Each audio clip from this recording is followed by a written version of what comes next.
ശരി, നീ പുറകുവശത്തേക്ക് വാ, ഞാൻ സോപ്പ് എടുത്ത് തരാം. ലീന ദാമുവിനോട് പറഞ്ഞുകൊണ്ട് അകത്തേക്ക് പോയി. സോപ്പ് എടുക്കാനായി ബാത്റൂമിൽ കയറിയ ലീന അവിടുത്തെ കണ്ണാടിയിൽ തന്റെ പ്രതിബിംബം കണ്ടു. അവർ ആ കണ്ണാടിയിലെ തന്റെ രൂപം നോക്കി. 45 വയസ്സായെങ്കിലും ഇപ്പോഴും നരകൾ വീഴാത്ത മുടി. എന്നിട്ടും ഇങ്ങനെ ഒറ്റയ്ക്കായി പോയല്ലോ എന്റെ ജീവിതം. ആ ദാമു കൂടെ ഇല്ലായിരുന്നെങ്കിൽ ഞാൻ എന്ത് ചെയ്യുമായിരുന്നു? അങ്ങനെ ആലോചിച്ചുകൊണ്ട് അവൾ വീണ്ടും എല്ലാം മറന്നു നിന്നു. ഉച്ച കഴിഞ്ഞപ്പോൾ മുതൽ ആകാശത്ത് കാർമേഘം നിറയാൻ തുടങ്ങി. എന്നെങ്കിലും ഒരു മഴ പെയ്തിരുന്നുവെങ്കിൽ. നെറ്റിയിൽ പൊടിയുന്ന വിയർപ്പ് പുറം കൈകൊണ്ട് തുടയ്ക്കുന്നതിനിടയിൽ ലീന ചിന്തിച്ചു. 45 വയസ്സുള്ള ലീന ഇപ്പോൾ ഒറ്റയ്ക്കാണ് ആ വീട്ടിൽ താമസം. അവളോട് കൂട്ടിനായി ഒരു പെണ്ണിനെ വെച്ചോളാൻ പറഞ്ഞിരുന്നതായിരുന്നു ഭർത്താവും മക്കളും. പക്ഷേ ലീനയ്ക്ക് അതിനൊട്ടും താല്പര്യമുണ്ടായിരുന്നില്ല. വിശ്വസിക്കാവുന്നവരെ കിട്ടില്ല എന്നായിരുന്നു അവളുടെ പേടി. വർഷങ്ങളായി ഭർത്താവ് ഗൾഫിലാണ്. 2 മക്കളുള്ളതിൽ മൂത്ത മകൻ എഞ്ചിനീയറിംഗ് കഴിഞ്ഞ് ബാംഗ്ലൂരിൽ ഒരു സ്വകാര്യ സ്ഥാപനത്തിൽ ജോലി ചെയ്യുന്നു. രണ്ടാമത്തെ മകൻ ചെന്നൈയിൽ പഠിക്കുന്നു.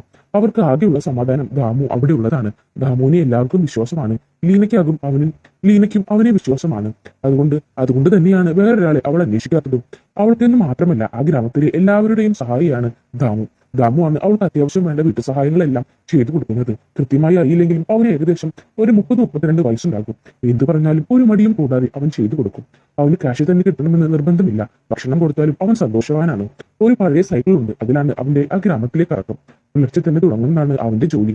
എന്നും ആ ഗ്രാമത്തിലെ മിക്കവാറും വീടുകളിൽ അവൻ കയറി ഇറങ്ങും. പുലർച്ചെയുള്ള പാല് കറക്കലിൽ തുടങ്ങി വൈകുന്നേരത്തെ കട അടയ്ക്കൽ വരെ നീളുന്നതാണ് അവന്റെ ജോലി. അങ്ങനെ ലീന അകത്തെ ഭിത്തിയിൽ തൂക്കിയിട്ടിരുന്ന ക്ലോക്കിലേക്ക് നോക്കി. സമയം 5 മണിയാകുന്നു. എന്നും ഭർത്താവ് 4 മണിക്ക് വീഡിയോ കോൾ ചെയ്യുന്നതാണ്. ഇന്ന് ഇത്ര നേരമായിട്ടും വിളിച്ചില്ലല്ലോ എന്ന വിഷമത്തിലായിരുന്നു ലീനയുടെ ഇരിപ്പ്. മക്കളെല്ലാവരും നേരത്തെ വിളിച്ചിരുന്നു. പെട്ടെന്ന് കണ്ണഞ്ചിപ്പിക്കുന്ന ഒരു പ്രകാശം ജനലിൽ കൂടി ഉള്ളിലേക്ക് വന്നു. ഒപ്പം കാതടുപ്പിക്കുന്ന ഒരു ഇടിയച്ചിയും. മുറ്റത്ത് തെരൽ വാരിയേറുന്ന ഒച്ചയോടെ മഴത്തുള്ളികൾ വീഴാൻ തുടങ്ങി. വളരെ നാളിനു ശേഷം പെയ്യുന്ന മഴ. പുതുമഴയിൽ നനഞ്ഞ മണ്ണിന്റെ പുതുമണം. ലീന ആ മണം ആസ്വദിച്ചുകൊണ്ട് വരാന്തയിലേക്ക് ഇറങ്ങി. ഒരു കൊച്ചുകുട്ടി മഴ ആസ്വദിക്കുന്ന ഭാവത്തിൽ അവൾ മഴ നോക്കി നിന്നു. ചെറിയ ചെറിയ ഇടിയും മിന്നലും ഒപ്പം മഴയ്ക്ക് ശക്തി കൂടുകയാണ്. അപ്പോഴാണ് വരാന്തയുടെ അങ്ങേയറ്റത്ത് ഒരനക്കം അവൾ ശ്രദ്ധിച്ചത്. അവൾ ആദ്യം ഒന്ന് പേടിച്ചു. ശേഷം ലീന നോക്കുമ്പോൾ ദാമു വരാന്തയുടെ മൂലയിൽ അവന്റെ കയ്യിൽ എപ്പോഴും ഉണ്ടാകാറുള്ള ആ കുട്ടി തോർത്തും പൊടിച്ചിരിക്കുന്നു. നീ എപ്പോഴാ ദാമു വന്നത്?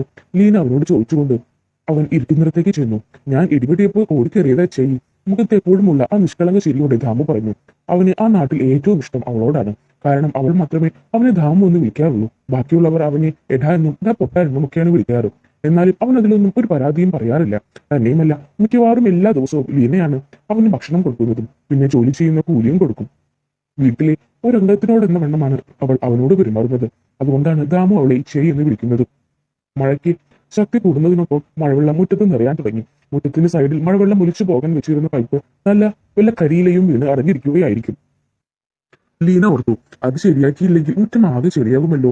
ദാമു, ആ പൈപ്പിലൂടെ വെള്ളം വെളിയിലേക്ക് പോകുന്നില്ലടാ, നീ അതൊന്ന് ശരിയാക്കാമോ? അത് കേട്ട പാതി ദാമു ചാടി എഴുന്നേറ്റ് താൻ ഇട്ടിരുന്ന നിറം മങ്ങിയ ഷർട്ട് അഴിച്ചു മാറ്റി. അവന്റെ ആ കുട്ടി തോർത്ത അരയിൽ ചുറ്റിക്കൊണ്ട് മഴയിലേക്ക് ഇറങ്ങാൻ തയ്യാറായി കഴിഞ്ഞിരുന്നു. അവൻ വരാന്തയിലെ പടിയിലേക്ക് ഇറങ്ങി. കൈകൾ നീട്ടി മഴവെള്ളം കൈക്കുമ്പിളിൽ പിടിച്ചു. മുഖത്തേക്ക് ഒഴിച്ചുകൊണ്ട് ലീനയെ നോക്കി. താൻ തയ്യാറെന്ന് അറിയിച്ചു. ലീന അവനെ പൈപ്പ് കാണിച്ചു കൊടുത്തതും ദാമു കൈകൾ രണ്ടും നെഞ്ചിലേക്ക് ചേർത്ത് പിടിച്ചുകൊണ്ട് മുറ്റത്തേക്ക് ഇറങ്ങി. അത്രയും കോരിച്ചൊരിയുന്ന മഴയായിരുന്നു. മഴത്തുള്ളികൾക്ക് സൂചിയുടെ മൂർച്ചയും. ശേഷം ലീന അവന് നിർദ്ദേശങ്ങൾ കൊടുക്കാനായി കുറച്ച് ഇറങ്ങി നിന്നു. പെട്ടെന്നാണ് ലീന തന്റെ ഫോൺ ബെല്ലടിക്കുന്ന ശബ്ദം കേട്ടത്. അവൾ അകത്തേക്ക് കയറി ഫോൺ എടുത്തു. ഗൾഫിൽ നിന്ന് ഭർത്താവിന്റെ വീഡിയോ കോൾ. അവൾ ഇയർഫോൺ ചെവിയിൽ വെച്ചുകൊണ്ട് കോൾ എടുത്തു. ഫോണിൽ തന്നെ ഭർത്താവിന്റെ മുഖം. ഇന്ന് കുറച്ച് തിരക്കായിരുന്നു, അതാ വിളിക്കാൻ താമസിച്ചത്. അവളുടെ ഭർത്താവ് മോഹൻ പറഞ്ഞു. ആണോ, ഇവിടെ നല്ല മഴയാണ്. ലീന മറുപടി നൽകി. ആ വെള്ളം പോകുന്ന പൈപ്പ് അടഞ്ഞെന്നാ തോന്നുന്നത്. മുറ്റത്തൊക്കെ വെള്ളം നിറയുന്നു. ദാമു അത് ശരിയാക്കുക എന്ന് പറഞ്ഞുകൊണ്ട് മോഹനെ കാണുവാനായി ഫോണിന്റെ ബാക്ക് ക്യാമറ ഓൺ ചെയ്തു. അപ്പോൾ മഴയിൽ നനഞ്ഞ ദാമു ആ പൈപ്പിനുള്ളിൽ ഒരു കമ്പ് കയറ്റി പൈപ്പിന്റെ ബ്ലോക്ക് മാറ്റാനുള്ള ശ്രമത്തിലായിരുന്നു. ദാമുവിന്റെ ശ്രമത്തിന് ഫലം കണ്ടു. മുറ്റത്ത് നിറഞ്ഞ മഴവെള്ളം പൈപ്പിലൂടെ വെളിയിലേക്ക് ഒഴുകാൻ തുടങ്ങി. ഒരു കൊച്ചുകുട്ടി എന്തോ മഹാകാര്യം ചെയ്ത് വിജയിച്ച ഭാവത്തിൽ അവൻ നീലയെ നോക്കി ചിരിച്ചു. മോഹൻ ചേട്ടൻ ദാ ഇതിലൂടെ നിന്നെ കാണുക, അവൾ ദാമുവിനോട് ചിരിച്ചുകൊണ്ട് പറഞ്ഞു. ദാമുവിന് എന്താണ് സംഭവമെന്ന് കൃത്യമായി മനസ്സിലായില്ലെങ്കിലും മോഹൻ ചേട്ടൻ തന്നെ കാണുന്നുണ്ടെന്ന് മനസ്സിലായി. അവൻ ആ മഴയത്ത് നിന്നുകൊണ്ട് ഫോണിലേക്ക് നോക്കിക്കൊണ്ട് തന്നെ നിന്നു. മുഖത്ത് ഒരു പുഞ്ചിരിയും ഉണ്ടായിരുന്നു. അവന്റെ ദേഹത്തെ ആ നനഞ്ഞ തോർത്ത് അപ്പോഴാണ് മോഹൻ ശ്രദ്ധിച്ചത്. നീ അവനൊന്ന് സൂം ചെയ്തേ, മോഹൻ പറഞ്ഞപ്പോൾ ലീന ദാമുവിനെ മോഹൻ ചേട്ടൻ അടുത്ത് കാണാൻ സൂം ചെയ്തു കൊടുത്തു. ശേഷം മോഹൻ പറഞ്ഞു, നീ അവനോട് വേഗം ആ മഴയത്ത് നിന്ന് കാര്യം ഡ്രസ്സ് മാറാൻ പറയേ, അല്ലെങ്കിൽ നിനക്ക് തന്നെ പണിയാകും. എനിക്ക് എന്ത് പണി? ഒന്നും മനസ്സിലാവാതെ ലീന ചോദിച്ചു. അവൻ ആ മഴ മുഴുവൻ കൊണ്ട് തണുത്ത് വിറച്ച് കിടക്കും. അപ്പോൾ വീട്ടിലെ കാര്യങ്ങളൊന്നും നടക്കില്ല. പിന്നെ നീ തന്നെ ചെയ്യേണ്ടി വരും. അപ്പോൾ നിനക്ക് പണിയാവില്ലേ? അവനെ പനി പിടിക്കാതെ നോക്കേണ്ടത് നിന്റെ കാര്യമാണ്. ആ അത് ശരിയാ, ഞാൻ അത്രയും ഓർത്തില്ല മോനേട്ടാ. ശരി, ഫോൺ വെച്ചേരെ, ടൈം ആയി, ഞാൻ പിന്നെ വിളിക്കാം എന്നും പറഞ്ഞുകൊണ്ട് മോഹൻ ഫോൺ കട്ട് ചെയ്തു. അപ്പോഴും വെളിയിൽ മഴ നനഞ്ഞു നിൽക്കുകയാണ് ദാമു. ലീന അവനെ നോക്കി നിന്നു. ദാമു ഒരു ദിവസം ഇല്ലാത്തൊരു അവസ്ഥ എന്തായിരിക്കുമെന്ന് ചിന്തിച്ചു. പരിസരം മറന്നു നിൽക്കുകയാണ് ലീന. അപ്പോഴാണ് ദാമു തറയിൽ വീണ് കിടക്കുന്ന റോസാ ചെടി കണ്ടത്. അത് നിവർത്തി വെക്കാനായി അവൻ കുനിഞ്ഞു. അവൻ കുനിഞ്ഞു നിന്നുകൊണ്ട് അതിന്റെ ഇലയിൽ പറ്റിയ ചെളി മഴവെള്ളം കൊണ്ട് കോരി കഴുകാൻ തുടങ്ങി. തറയിൽ നിന്നും റോസാ ചെടി ഉയർത്തിക്കൊണ്ട് ദാമു ലീനയുടെ നേരെ തിരിഞ്ഞു. ഇച്ചയി ഇത് എവിടെയാ വെക്കുന്നേ? അവന്റെ ചോദ്യം അവളെ ചിന്തകളിൽ നിന്നും ഉണർത്തി. അത് അവിടെ എവിടെയെങ്കിലും വെക്കിയതാമോ? ദാമു ആ റോസാ ചെടി മറ്റു ചെടികൾക്കിടയിലേക്ക് വെച്ചു. ഇച്ചയി സോപ്പ് തരാമോ? ഞാനങ്ങ് കുളിച്ചിട്ട് കയറാമായിരുന്നു. ലീനയെ നോക്കി അവൻ ചോദിച്ചു. ചില ദിവസങ്ങളിൽ ദാമു ആ വീടിന്റെ പുറകുവശത്തുള്ള പൈപ്പിന്റെ ചുവട്ടിലാണ് കുളിക്കാറുള്ളത്. ശരി, നീ പുറകുവശത്തേക്ക് വാ, ഞാൻ സോപ്പ് എടുത്ത് തരാം. ലീന ദാമുവിനോട് പറഞ്ഞുകൊണ്ട് അകത്തേക്ക് പോയി. സോപ്പ് എടുക്കാനായി ബാത്റൂമിൽ കയറിയ ലീന അവിടുത്തെ കണ്ണാടിയിൽ തന്റെ പ്രതിബിംബം കണ്ടു. അവർ ആ കണ്ണാടിയിലെ തന്റെ രൂപം നോക്കി. 45 വയസ്സായെങ്കിലും ഇപ്പോഴും നരകൾ വീഴാത്ത മുടി. എന്നിട്ടും ഇങ്ങനെ ഒറ്റയ്ക്കായി പോയല്ലോ എന്റെ ജീവിതം. ആ ദാമു കൂടെ ഇല്ലായിരുന്നെങ്കിൽ ഞാൻ എന്തു ചെയ്യുമായിരുന്നു? അങ്ങനെ ആലോചിച്ചുകൊണ്ട് അവൾ വീണ്ടും എല്ലാം മറന്നു നിന്നു. ഇച്ചേയി, സോപ്പ് കൊണ്ടുപോയോ, എനിക്ക് തണുക്കുന്നു. പുറകോശത്ത് നിന്ന് ദാമുവിന്റെ ശബ്ദം. ലീന വേഗം താൻ ഉച്ചയ്ക്ക് കുളിച്ചു വെച്ചിരുന്ന യാർഡ്ലി ജാസ്മിൻ സോപ്പ് കയ്യിലെടുത്തു. ബാത്റൂമിൽ നിന്ന് വെളിയിലേക്ക് ഇറങ്ങാൻ തുടങ്ങിയ ലീന ഒരു നിമിഷം എന്തോ ആലോചിച്ചു. പിന്നെ വീണ്ടും നടന്നു. ദാമു ആ സോപ്പ് വാങ്ങി. എന്നിട്ടൊന്ന് മണത്ത് നോക്കി. എന്തൊരു മണം! അവൻ അത് ആസ്വദിക്കാനായി മൂക്കിലേക്ക് ചേർത്ത് പിടിച്ചു. ആഞ്ഞു വലിച്ചു. അവൻ അതുമായി പൈപ്പിന് നേരെ നടന്നു. ഇപ്പോൾ മഴ ചെറുതായി ചാർന്നതേ ഉള്ളൂ. അവൻ ബക്കറ്റിൽ നിന്നും കപ്പിൽ വെള്ളം കോരി ദേഹത്തൊഴിച്ചുകൊണ്ട് സോപ്പ് തേക്കാൻ തുടങ്ങി. അങ്ങനെ അവൻ കുളിച്ചു വന്നു. അവന്റെ ഒരു പഴയ ഡ്രസ്സ് അവിടെ ഉണ്ടായിരുന്നു. അവൻ അതെടുത്തിട്ടു.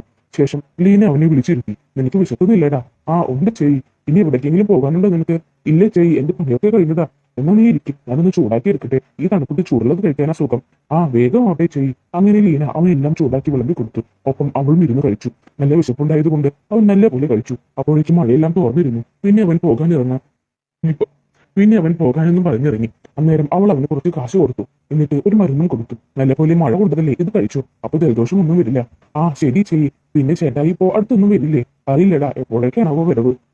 ഇച്ചയ്ക്ക് പറഞ്ഞൂടെ? മക്കളൊക്കെ വലുതായില്ലേ? ഇനിയും എങ്ങനെ അവിടെ പോയി ഒറ്റയ്ക്ക് കഷ്ടപ്പെടണോ? ഇവിടെ വന്നാൽ ഇച്ചയ്ക്ക് ഒരു കൂട്ടാവില്ലേ? ഞാൻ പറയാതെ അല്ലടാ, അങ്ങേർക്കും തോന്നണ്ടേ? ആ ഇനി വിളിക്കുമ്പോ ഞാൻ അങ്ങനെ പറഞ്ഞു എന്ന് പറയണം. ആ ഞാൻ പറയാടാ. എന്നാ ഇച്ചയി വാതിലൊക്കെ പൂട്ടിക്ക്, എന്നിട്ട് വേണം എനിക്ക് പോകാൻ. പിന്നെ എപ്പോൾ എന്റെ ആവശ്യമുണ്ടെങ്കിലും വിളിക്കാൻ മറക്കല്ലേട്ടോ. ഏത് നേരത്തായാലും എന്നെ വിളിച്ചോളൂ. ആ ശരിടാ. അങ്ങനെ ലീന അകത്ത് കയറി വാതിലടച്ചു. ശേഷം ചുറ്റുപാടൊക്കെ ഒന്ന് നടന്നു നോക്കി. അതിനുശേഷം അവൻ ഗേറ്റ് അടച്ച് മറ്റൊരു ദിവസത്തെ യാത്രയ്ക്കായി ഉറങ്ങി എണീക്കാൻ പോയി. ആ ഗ്രാമത്തിലെ കാവൽക്കാരനായി. അപ്പോൾ ഇന്നത്തെ നമ്മുടെ ഈ മോട്ടിവേഷണൽ സ്റ്റോറി എല്ലാവർക്കും ഇഷ്ടപ്പെടുമെന്ന് കരുതുന്നു. ഇഷ്ടപ്പെടുവാണെങ്കിൽ ലൈക്ക് ചെയ്യാനും ഷെയർ ചെയ്യാനും സബ്സ്ക്രൈബ് ചെയ്യാനും മറന്നു പോകരുത്. ഇതിൽ നല്ല കഥകളുമായി നിങ്ങൾക്ക് മുന്നിൽ ഇനിയും വരുന്നതായിരിക്കും. അതുവരെയ്ക്കും ബൈ ബൈ ഫ്രണ്ട്സ്.